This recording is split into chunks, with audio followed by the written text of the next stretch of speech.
የአዛኝ መልእክት ተሰማ። ቤተሰቦቼ በህይወታችሁ ወዳችሁ ታውቃላችሁ ሆይ? ካወቃችሁ ወላሂ ለምዶ መለየት በጣም ነው የሚከብደው። ለምን አንድ ቀን አይሆንም።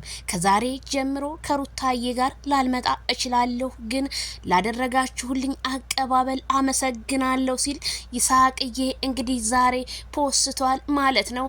ይሳቅዬ ወዶ መለየት ከባድ ቢሆንም ግን ከሩትዬ ጋር እህትና ወንድ ትሆናላችሁ ስል እኔ ከዚሁ አሳስባለሁኝ።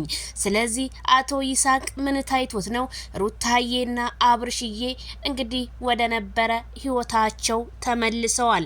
ምክንያቱም ጋሽዬ ከመጡ በኋላ የአብርሽና የሩታዬ ህይወት ሰላም እንደተፈጠረ ነው ከመረጃ ምንጮቻችን ወይም ከካሜራ አማኔ እንደሰማሁት ደስ የሚል ዜና ሰምቻለሁኝ። ምክንያቱም የተለያዩ ቪዲዮዎች ይለቀቁ እንጂ ሩታዬና አብርሽዬ ሰላማቸው ተመልሷል። ካሁን በኋላ በሰላም ቪዲዮ ነው የሚመጡልን።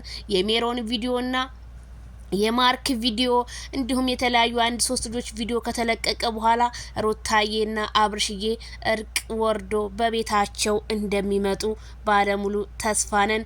ግሬስ ፋሚሊዎች በሙሉ እንኳን ደስ ያላችሁ እላለሁ። አዲሱ አማቻችን ይሳቅዬ ከሩታ ጋር የመለየቱ ነገር ቢያሳዝነውም ግን እኛ አይዞህ ላይክ ሸር እናረጋለን።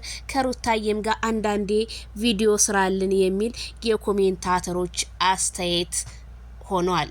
ስለዚህ አሁንም ቢሆን ሩታዬ ትናንትና በተሰራው ቪዲዮ ሩታዬ መነጽር ለምን ለበሰች ቅንድቧን ተሰርታለች እያሉ ኮሜንታተሮች ተጨንቀው ማለራቸው ተሰማ።